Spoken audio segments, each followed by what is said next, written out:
Estaríamos siendo injustos con nosotros mismos si no dijéramos que la noche 1 de WrestleMania nos dejó con bastante más ganas de lo que iba a pasar en esta segunda jornada. Y vaya que así lo hizo, porque la noche 2 de WrestleMania 40 fue un show que empezó por todo lo alto y terminó reventando el techo del estadio como hace mucho no pasaba en la WWE. Y por muchas cosas que vamos a analizar más adelante, terminó siendo, ¿por qué no?, el primer gran WrestleMania de esta nueva era. Y sobre todo uno de los mejores en los últimos, ¿cuánto?, 15 años me atrevería a decir, ya estando en el Olimpo quizás, y para muchos suena exagerado, pero al menos en lo personal siento que lo ha hecho bastante bien, y sobre todo esta segunda noche coronando muchas historias que venían siendo lo más interesante en los últimos meses. Pensar sobre todo en lo que fue desde el comienzo hasta el final de este evento, pero sobre todo esta noche 2 que tuvo el arranque por todo lo alto, que tuvo un arranque espectacular con lo que fue la defensa del campeonato mundial pesado, donde Seth Rollins defendía contra Drew McIntyre en una lucha que tuvo bastante psicología, que tuvo un storytelling impresionante, sobre todo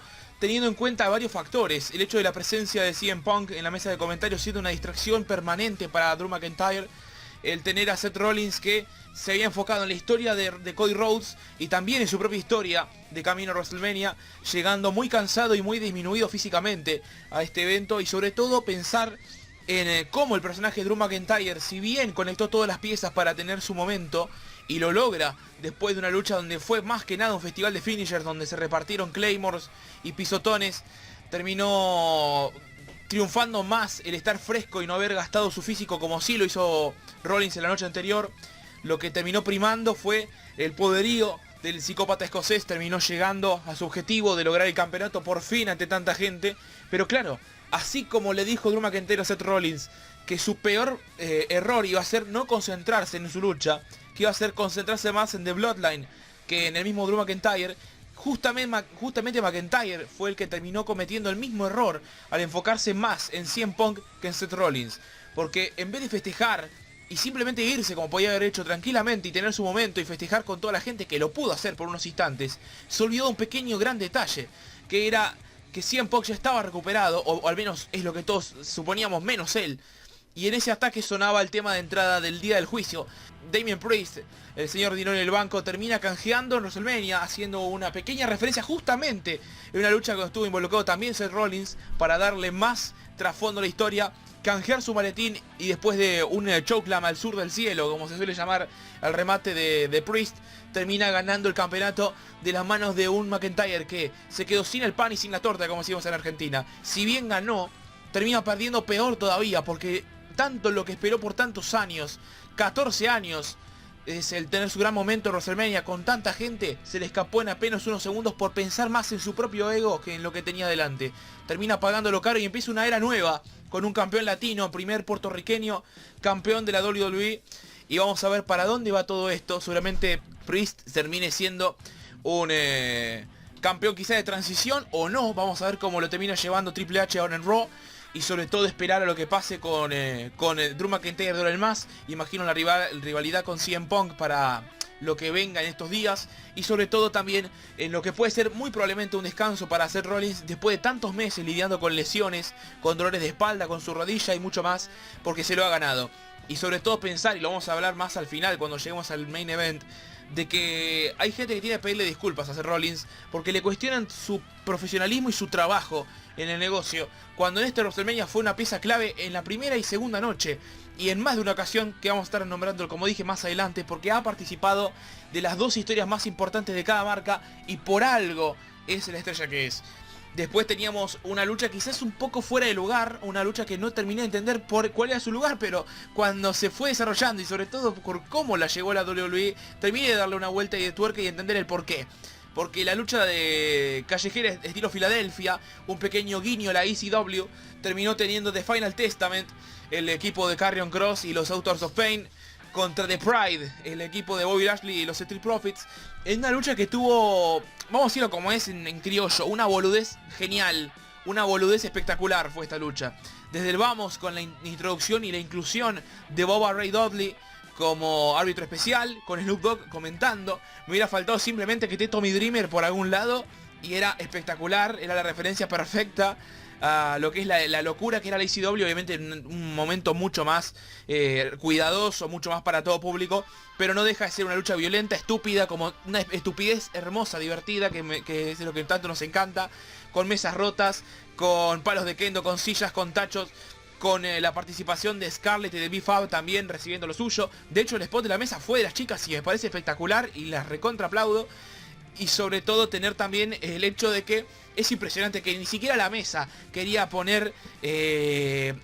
over, quería ponerlo bien a Karrion Kross, porque cuando lo pusieron en la primera mesa se dio por sí sola. Es como a Karrion Kross no lo bancan en la mesa, pobrecito. Está totalmente orinado por algún ser sobrenatural.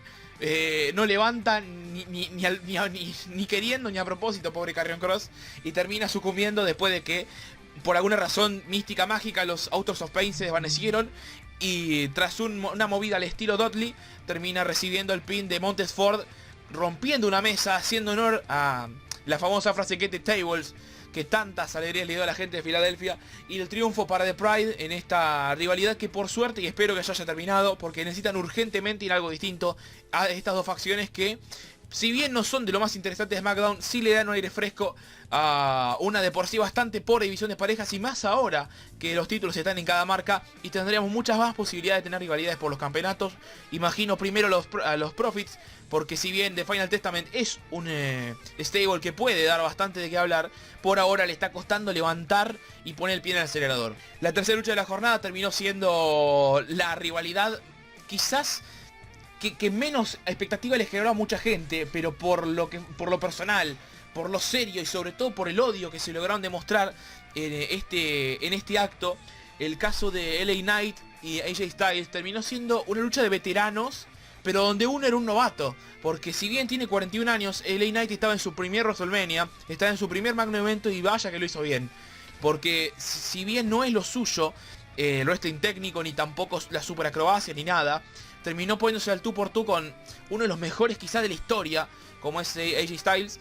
que desde el vamos tuvo todo nuevo, con este personaje de heel, con este personaje de villano odioso, con su tema nuevo que causó polémica, pero todavía no lo podemos escuchar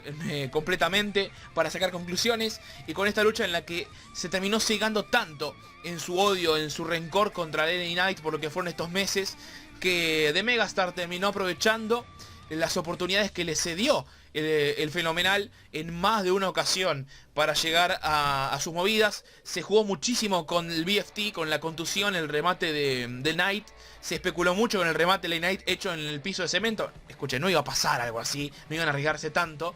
Y sobre todo destacar a estos tipos que, sumando sus edades, dan 85 años. Es decir, son gente muy mayor y están con una agilidad y un estado físico impresionante. Han hecho movidas fenomenales, justamente haciendo honor al apodo de AJ.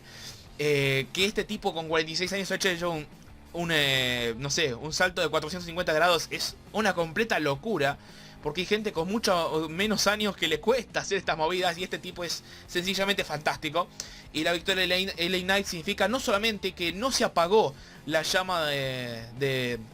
la mega estrella, sino también que se esperan grandes cosas para él, que esto simplemente fue un freno en el camino, que fue un parteaguas, que fue a ver para qué estás hecho.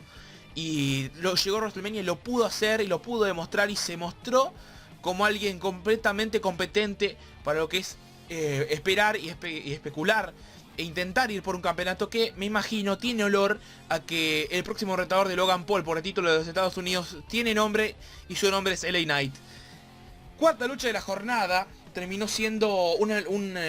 segunda noche con 6 en vez de 7. Se especulaba con alguna lucha más, pero no iba a tener mucho sentido a esta altura del partido. Fue la triple amenaza por el campeonato de los Estados Unidos, donde Logan Paul defendía contra Randy Orton y Kevin Owens. La lucha que fue bastante graciosa, fue bastante ocurrente, por donde los 3 y 4, porque también hay uno más que vamos a estar nombrando, contaron un relato absurdo, con un relato repleto de spots, y sobre todo contaron una historia sobre todo lo que es esta amistad extraña que tuvieron por un bien común. El caso de Kevin Owens con Randy Orton, que empezó con un Logan Paul entrando con el chivo publicitario más grande de la historia, que es el caso de la botella de bebida Prime, entrando con que era un camión, un tanque de guerra, no sé qué se supone que era, sí, creo que es un camión con un lanzamisiles prácticamente, que lanzaba fuegos artificiales. Y después Kevin Owens, si bien no tenía tan gran vehículo, entró con el carrito de golf de la noche de SmackDown, y que terminó siendo una referencia bastante divertida, llevando a Randy Orton, que le pedía por favor que vaya despacio, porque claro, la rampa era casi en vertical y estaba yendo a una velocidad bastante más rápida de la que esperaba la víbora. Hay que tenerle paciencia, Randy está grande. Si bien eso fue el comienzo y fue bastante gracioso, no paró ahí la locura, porque Logan Paul de entrada quiso que se enfrenten entre ambos y le empezaron a dar una paliza importante, al punto de que claro, cuando tenía que hacer el pin empezó la locura de y si lo hago yo, y si lo haces vos, y si nos repartimos, y si no se puede, y alguno tiene que ser campeón. Y ahí empezó realmente la lucha, donde todos se repartieron lo suyo, donde Randy Orton, si bien tiene todos los problemas físicos que tiene y la edad que ya está pesando, se mostró impecable, se mostró poderoso, se mostró creíble, como siempre ha sido Randy Orton, pero sobre todo también a la altura del potencial físico de un jovencísimo Logan Paul, de un Kevin Owens que siempre es explosivo y siempre es gracioso, porque tiene esa gracia natural para hacer tonterías y que a todo el mundo le encante, como intentar hacer los ataques de Randy Orton y que Randy le enseñe cómo se hace, el divertirse simplemente con reclamarle a Randy Orton: ¿por qué me haces esto? Cuando le intentó hacer un RKO, y que Randy se ponga en situación de uy, no quise hacer esto, o situaciones de ese estilo. El caso de, como siempre, Logan Paul con los nudillos, con los brass knuckles, como se dice en inglés, para intentar ganar la lucha, y que no haya podido ni con Randy ni con Kevin. Y también la participación de la botella de Prime, que no podía ser otro que un amigo de Logan Paul, como fue en este caso el streamer iShow Speed, que se terminó llevando un spot importante y entendiendo el por qué la lucha libre no es para cualquiera y no es simplemente un espectáculo donde no pasa nada. Pues se llevó un RKO y terminó con un cuello ortopédico, un poquito por no haber practicado las movidas, porque si bien esto está practicado y planificado, también hay que decir que los riesgos son reales, y terminó pagando las consecuencias bastante caro. Quedó tendido sobre la mesa de comentarios después de recibir un RKO, y eso terminó no solamente con las aspiraciones de iShow Speed, sino también con las de Randy y de Kevin, que si bien luego de esto hubo un RKO fantástico con Kevin Owens haciendo el bombazo ascensor, el pop-up powerbomb, terminó, como se dice esto, terminó revirtiendo la movida Randy Orton, aprovechando para hacer un RKO en el medio del aire y dejarlo tendido. Cuando Logan Paul ingresa, simplemente tuvo que recoger los restos, una plancha de la tercera cuerda, y se terminó la lucha. Retiene Logan Paul con muchísimo polémica, como siempre, pero siento que es lo mejor que podía pasar. Randy y Kevin no necesitan el título de los Estados Unidos, ya es un título que no les acomoda tanto, y si bien pueden ganar cada tanto algún campeonato, siento que tiene que ver más para apoyar a los talentos nuevos que para potenciar sus propias carreras, que ya han tenido todo lo que necesitan y bastante más. Creo que Logan Paul necesita un rival acorde y que sea un soplo de aire fresco, algo nuevo. Y por eso dije antes el caso de LA Knight, porque me parece que eso es lo que viene de camino a Backlash en Francia, en lo que va a ser finales de abril, principios de mayo, en el próximo live event que tenga la WWE. Pasamos ahora sí, y algo que me encanta y lo voy a marcar antes de analizarlo, es que por fin se hizo justicia con la famosa frase de que el Royal Rumble te da un main event. Si bien uno solo es el evento estelar, que el pre-main event haya sido la lucha de Bayley contra Io Sky por el campeonato femenino, termina siendo un poquito de lógica, porque sigue siendo un evento central, porque sigue siendo una lucha final, y sobre todo porque el Royal Rumble recupera un poquito de ese respeto y sobre todo de ese significado que alguna vez tuvo. Porque nos ha tocado ver ganadores del Royal Rumble que pelean en la primera lucha de la noche, o que incluso terminan desperdiciando su oportunidad, y en este caso fue totalmente distinto. Fue la historia de la redención de una Bayley que estuvo perdida, que desde 2019, cuando se volvió heel porque no entendía por qué la gente no estaba de su lado, la creación de Damage Control, en su momento el compañerismo y traición con Sasha Banks, que está ahora en otro lado, la traición de Damage Control contra Bayley, el recuperar el camino y la confianza en sí misma, y sobre todo el egocentrismo, y sobre todo también el creer que ya lo había logrado todo, de una Io Sky que, si bien es excelente, no deja de ser una novata en esto, no sé, la WWE, obviamente en Japón nada que decir, y terminó pagando sobre todo esto, sobre todo el creerse más de lo que realmente era, porque Bayley, incluso con una rodilla un tanto maltrecha, porque viene arrastrando una pequeña lesión, terminó demostrándole por qué a las que son casta, a los que son de nivel, hay que respetarlos hasta el final, y lo mostró con creces. Desde su entrada como diosa egipcia, en el paralelismo con Io Sky, con ese juego de luces que tanto la caracteriza, empezó un combate que fue una luchaza de inicio a fin, donde dejaron bien alto al nombre de la división femenina, tanto Becky Lynch contra Rhea Ripley como hoy, en este caso, las dos luchas titulares de mujeres terminaron siendo unos viajes fantásticos, donde en este caso Bayley con Io Sky demostraron no solamente por qué Io es un diamante en bruto, y que tiene una, si bien todo lo que le cuesta del idioma inglés, porque claro, es muy difícil cuando sos foráneo aprender y ser fluido para las promos, todo lo que le falta en el micrófono le sobra en el cuadrilátero, con movidas aéreas, con llaveo contra llaveo, con reversals, no sé, no me sale en español ahora mismo, tanto ver en inglés me confunde algunas cositas, con muchísimos movidas que me está costando realmente decir por dónde empezar, porque realmente fue una locura. Con una Bayley que estuvo en una pierna prácticamente todo el combate y sin embargo se mantuvo a la altura, se mantuvo inteligente para saber disfrazar los dolores que tenía, jugando mucho también con la lesión, con el tema de la dificultad para levantar a Io, con algunas movidas que le costaban justamente por el apoyo de la pierna, con una Io Sky que se sabía ganadora sin haber ganado nada aún, y eso es lo que terminó pagando, porque claro, la resiliencia y sobre todo la ansiedad, las ganas, el deseo de Bayley de demostrarles a todos y a ella misma sobre todo que no se había terminado, fue lo que la terminó empujando a lograr y tener otra vez un momento en WrestleMania, y por qué no, el primer gran momento, más allá de haber tenido otros anteriores, en el que Bayley gana el título de SmackDown, o mejor dicho el título de mujeres, porque el mundial de mujeres es el de Raw, y sobre todo teniendo este gran momento, demostrándole a los que alguna vez fueron sus amigas, y sobre todo a la que la traicionó, una Bayley que la trajo de NXT, que la guió, que la ayudó a ser Miss Money in the Bank, y sobre todo que la defendió en su reinado, terminó pagando por darle la espalda, terminó pagando por creerse superior, termina pagando por, sobre todo, ignorar que a las 4 jinetes, en este caso la que más tuvo que luchar, la que más le costó todo y sobre todo la que más fue vilipendiada por los fanáticos injustamente, termina demostrando por qué es quien es y sobre todo por qué es una de las mejores mujeres en la historia de la WWE. Y ahora sí, muchachos, ¿por dónde empezamos con el que probablemente sea el mejor main event en muchísimos años? No solo en la WWE, sino en general, en esta década de wrestling. Porque, y me van a venir mucha gente que dice, no, en IW, en Ring of Honor, en bla bla bla bla bla. Ya sabemos que hay otra gente y que hay otras empresas, pero déjenme ser feliz, porque lo que hemos vivido es una historia fantástica. 3 años, 8 meses... y cuántas historias y cuántos segmentos y cuántas cosas se han contado. Que si The Bloodline empezaba con Jey Uso, que si después se aparecía Jimmy, que si después solo Sikoa, que si pasaban por Roman Reigns gente como Cesaro, como Daniel Bryan, como Edge, como el mismo John Cena, AJ Styles, Randy Orton, Kevin Owens, Sami Zayn, el mismo Cody Rhodes el año pasado, LA Knight, no sé, 3 años y tantos meses es un montón, 1316 días. Es la historia más fantástica y si bien es larga y ha tenido sus bajones,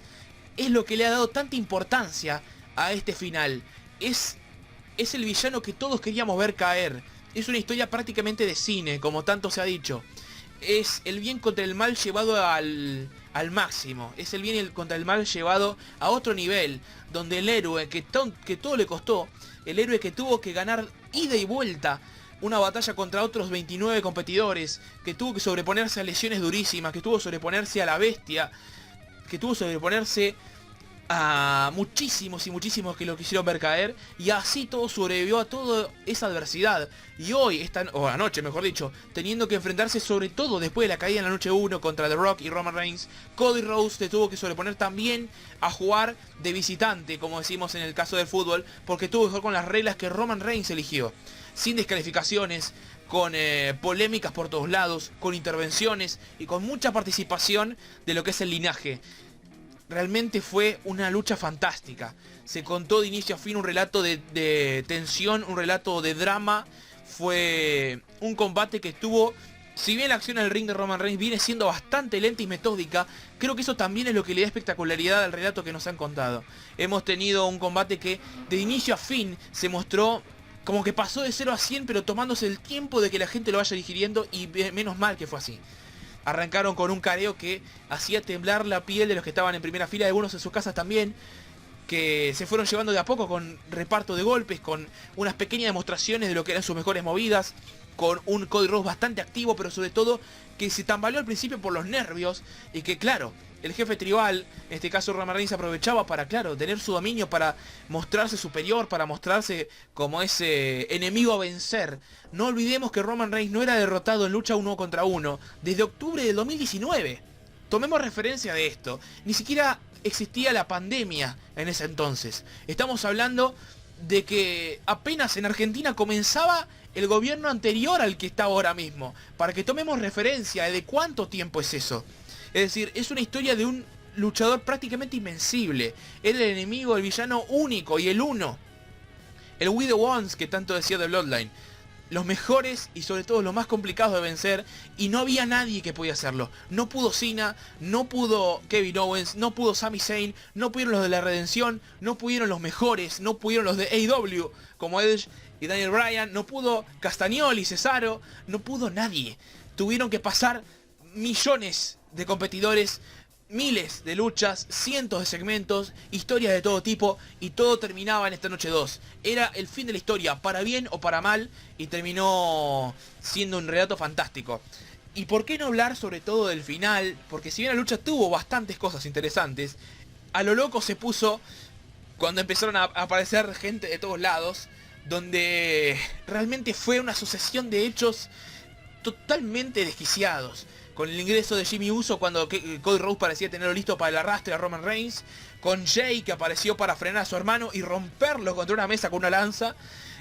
Haciéndose cargo de eliminarlo de la ecuación. Con el ingreso posterior de Solo Sikoa, que lo tenía listo a Cody con un punzón y una lanza. Que sobrevivió en la cuenta de 2 3/4 para la emoción y sobre todo la sorpresa de todo un estadio. 75.000 personas que fueron a verlo en vivo y los millones en sus casas. Solo Sikoa que recordó un fantasma de su pasado cuando el tema de John Cena sonaba. Y claro, nadie esperaba que Cena apareciera en WrestleMania cuando se habló de que no podía estar presente por la grabación de su próxima serie o película. Y wow, realmente fue una locura. Ahí empezaron los 5 minutos más desquiciados en muchísimo tiempo. Porque posterior a Cena hacerse cargo de Sikoa sobre la mesa de comentarios en español, que siempre tiene que romperse porque es cábala, aparecía The Rock, aparecía La Roca para recordar un poco lo que fue WrestleMania 28 y 29 hace 11 años atrás. Un poquito de esa lucha generacional con ese enfrentamiento de ídolos de época y que tuvo otra vez a La Roca como vencedor, en este caso con un Rock Bottom para Cena. Y cuando pensaba que se iba a hacer cargo de Cody Rhodes con el cinturón, con ese cinto, como decimos los argentinos, para darle en la espalda y para castigar a Cody Rhodes, hubo dos intervenciones. Una que me dejó un poquito nervioso porque claro, sonaba el tema del escudo, sonaba el tema de The Shield y aparecía, pero era solamente Seth Rollins. Era muy loco pensar en Jon Moxley, en Dean Ambrose. No perdía las esperanzas, siendo honesto, pero acá es donde hay un detalle particular. Porque Roman Reigns se encargó rápido de un Seth Rollins que venía con 1 de vida, como si fuera un personaje de videojuego, estaba con un solo hit y lo noqueaban. Pues estaba liquidado, reventado Seth Rollins después de lo que pasó en todo el fin de semana. Pero fue suficiente distracción para darle tiempo a otra aparición más, que fue la del Undertaker. Cuando parecía que todo estaba perdido, cuando parecía que no había nadie más que podía ponerse del lado de Cody Rhodes, el enterrador, el justiciero, el máximo jefe de todo, el líder del vestuario y sobre todo la estrella de las 4 décadas, porque ha participado en los 90, los 2000, 2010 y 2020, apareció para decir: acá no va a pasar lo que ustedes quieren. A The Rock lo liquidó con una garra, con un chokeslam, para hacerse cargo del jefe final y darle tiempo a Cody Rhodes a recuperarse cuando tenía la oportunidad de Roman Reigns. Y acá es donde viene la parte de Seth Rollins que es clave, que nombré más temprano. Cody Rhodes en una promo hace poquito nada más tuvo a Seth Rollins diciéndole: yo voy a ser tu escudo. Y creo que el que entendió la historia sabía a qué se refería. Y cuando entró vestido de The Shield, muchísimo más. Porque Rollins entró con una silla como hace 10 años atrás, cuando traicionó a sus compañeros del stable, de la facción del escudo. Y sobre todo Roman Reigns tuvo la oportunidad de hacerse cargo de Cody con esa silla para liquidarlo y terminar de una vez con el sueño americano. Y prefirió sacarse la espinita del silletazo que le dio Rollins en ese segmento de Raw. Prefirió coronar su venganza 10 años después y eso le dio tiempo a Cody de reaccionar. El escudo, en este caso, fue recibir los ataques, fue recibir el último golpe, ese cierre de una historia de 10 años atrás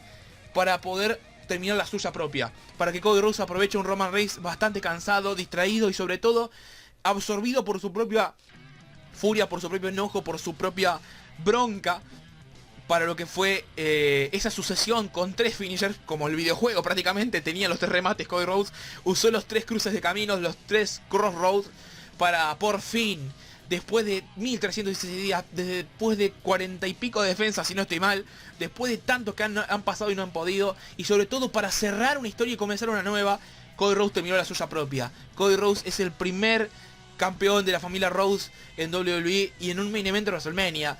teniendo que pasar por millones y millones de complicaciones, teniendo que ganar una y otra vez la batalla real, algo que no pasaba hace más de 20 años, teniendo que pasar por montones de problemas, por montones de suplicios y sobre todo por un camino que le ha costado como nunca. Pero cuando todo cuesta tanto, cuando el camino del héroe es tan tortuoso y tan difícil, es cuando más reconfortante es al final. El wrestling es fantástico, es una historia que si la cuentan bien es a la altura de los mejores creadores de momentos, a la altura de los mejores directores de cine. Porque lo que hemos visto, si bien es un deporte, es un espectáculo fantástico. La lucha libre es más que una historia de amor, como dijo Bo Dallas en el tributo a su hermano Bray Wyatt, que lo tenga en la gloria Dios o en el que quiera que ustedes crean, y si no creen en nada también, que tenga una buena otra vida, porque es algo totalmente real. Es un relato que bien llevado puede emocionar, que puede llevar a las lágrimas a más de uno y sobre todo coronar con una emoción impresionante, con un segmento final de festejo que duró casi 20 minutos. Algo que era inaudito y hace tanto tiempo no pasaba, esa sensación de paz, de decir, terminó como tenía que terminar, terminó feliz. E incluso el mismo Roman Reigns sonriendo cuando recibía el pin, pues sabía que el trabajo estaba hecho, porque sabían que la historia que habían contado era el cierre idóneo de una época para empezar una nueva. Se terminó la era del jefe tribal, empieza la era de Cody Rhodes, empieza la era de Bayley, empieza la era de Damian Priest, vamos a ver hasta cuándo, empiezan muchísimas cosas nuevas, WWE empieza hoy, el Monday Night Raw, una nueva época y sobre todo el negocio de la lucha libre está más vivo que nunca. Y menos mal, porque TNA volvió, porque Ring of Honor volvió, porque New Japan sigue siendo uno de los mejores, porque AEW es una gran competencia, porque NXT es el apoyo que necesita WWE, sobre todo porque la empresa en el roster principal por fin, y desde mucho tiempo y por lo que viene adelante, tiene el nivel necesario para hacernos emocionar, para hacernos poner al filo del asiento con cada cosa que nos van demostrando. Si bien falta, porque nada es perfecto, la WWE coronó un gran WrestleMania y para mí por lo menos me ha dejado con las expectativas cumplidas, con lo que yo esperaba y bastante más, porque hay algunas cosas que no me las veía venir y menos mal que pasaron. Si hubo que esperar y que la noche uno sea un calentar motores para la segunda, vaya que valió la pena. Gracias totales a Triple H, gracias a la WWE y sobre todo por este WrestleMania que fue fenomenal, que fue fantástico y que sobre todo termina con el final feliz de que los sueños sí se cumplen si luchas por ellos.